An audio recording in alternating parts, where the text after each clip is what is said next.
Hello everyone, welcome to the Ichimoku.co daily markets review for the trading day ending Thursday, March 12th.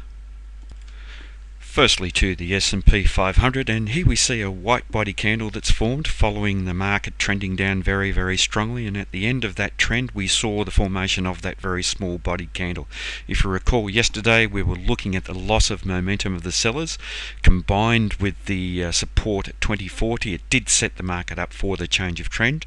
and that's exactly what we've seen today, a candle making a higher high and a higher low. So the buyers have been strong enough to take out the previous high. This is about strength of the buyers. We've also seen the market open at the low, close at the high, the strongest type of bullish candle that we can have, and it signifies that the buyers have been in control of this market for the entire day from open to close.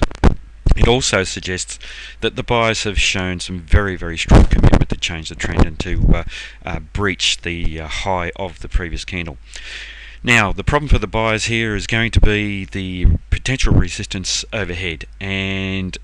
firstly we have the top of this highlighted zone of previous support and resistance, and that zone actually extends further up to the swing high that breached that zone up to about 2093, so up through to roughly about 2079 initially, and then up to 2093. We also have a confluence of the Kijun-sen and the Tenkan-sen around the top of that zone. So the sellers are going to have to be very strong to breach that area and change the trend in the medium and fast term time frames from the downside, which they're in at the moment, back up to the upside.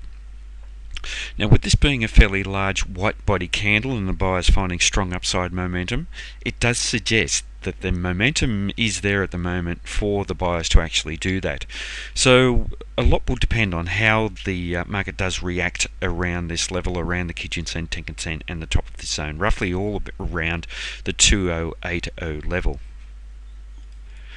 In terms of the bands here, and we have close by resistance from the lower band at the 2071, 2072 region, and we know that when we have a bearish bias in the market and the market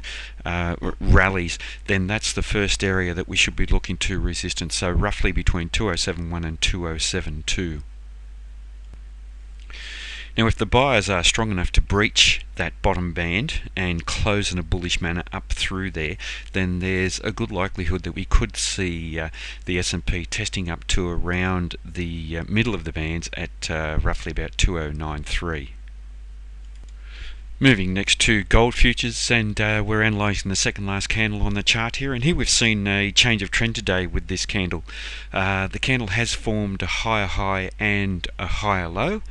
and it's done it however on a spinning top type candle, an indecisive candle, and it does raise doubt about the continuation of this trend to the upside. If we look at the candles previously in this very strong price rejection down off the resistance of the Ichimoku cloud from 1218, looking closely at this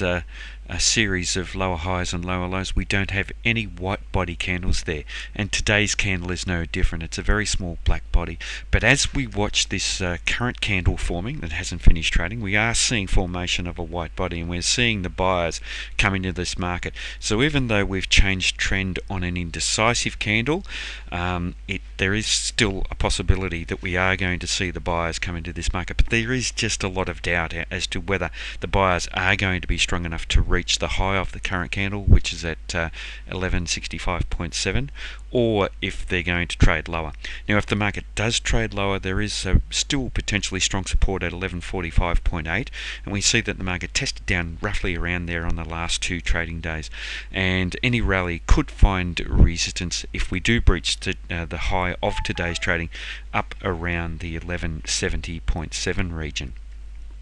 Now, just looking at the Ichimoku indicators here, we are trading down below the cloud, so it means we have a bearish market in the long-term time frame. Also trading below the Kijun-sen, the pink line here, so we're bearish in the medium-term time frame, and also bearish in that fast-term time frame by trading below the Tenkan-sen. And the depth away from both the Kijun-sen and the Tenkan-sen is just looking a little overextended, so it wouldn't surprise to see the market attempt to retrace back towards the equilibrium that is suggested by the initially the Kijun-sen and then the Tenkan-sen. Any rally that does breach 1170 is likely to find very strong resistance around the Tenkan-sen indicator, and that's trading roughly about the 1180 region.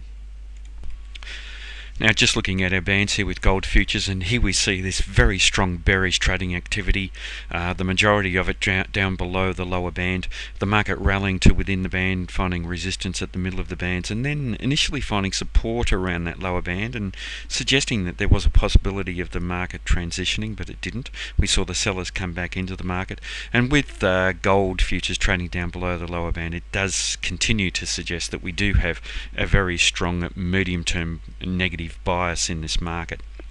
Now, any rally that we see based on the bands could find potentially strong resistance around that 1170 area, roughly about 11, well, it's trading at 1170.2 at the moment, that lower band. So we will be watching that very closely, and there's every chance that if we see the market approach that area and then the sellers come back into the market, we are likely to see the market then sell off once again. And obviously that 1170 region based on the bands coincides with this previous level of support and resistance at 1170.7. Moving next to the Aussie dollar, US dollar, and here we see a rally going on for this candle today, and a fairly large white body candle, and there was every chance of that occurring. If you recall, yesterday we analysed that final candle on the chart, the second last candle, here. It formed a very small black body in this very significant downtrend, and that suggested that the loss of net momentum, it suggested that the sellers weren't as strong as they were previously and set the market up for that change of trend. But obviously we were looking for confirmation of a change of trend, and we have had that confirmation today, with the current candle forming a higher high and higher low. Now, the size of this white body is very much larger than any white body that we've seen for quite some time, but also much larger than any black body that we've seen for some time. And the important thing here is that if the buyers are strong enough and if they can breach some important areas of resistance in a bullish manner, we certainly could see this market trade to significantly higher levels. Now, the problem for the buyers here is going to be, however, that we've already seen price rejection on this candle from the Tenkan-sen indicator and from the Kijun-sen. The market almost tested up to the Kijun-sen, trading at 77.35, and we've seen some price rejection, and the market also traded through the Tenkan-sen 77.09 and has failed to close through there. So that's going to be an important test for tomorrow's trading. We're in the new trading session at the Kijun-sen and Tenkan-sen, trading in both those areas, and as we watch this new candle begin to develop, we are seeing price rejection from there. Now, if the selling at the moment in this current candle that's developing does continue, then we could find some resistance around 76.72, and that's going to be an important area. If we see the market breach that area in a strong bearish manner, we could see the market testing back down to the swing low here, roughly around the 75.58 region. With the market trading down below the cloud, we still do have a bearish market in that longer term time frame, and that's really setting the tempo, the overall direction, that big picture direction for this market. So we will be looking for the market to find resistance somewhere and for these sellers to eventually come back into the Aussie dollar. But a lot will depend on how the Aussie dollar reacts around the Kijun-sen, as I've mentioned, 77.35.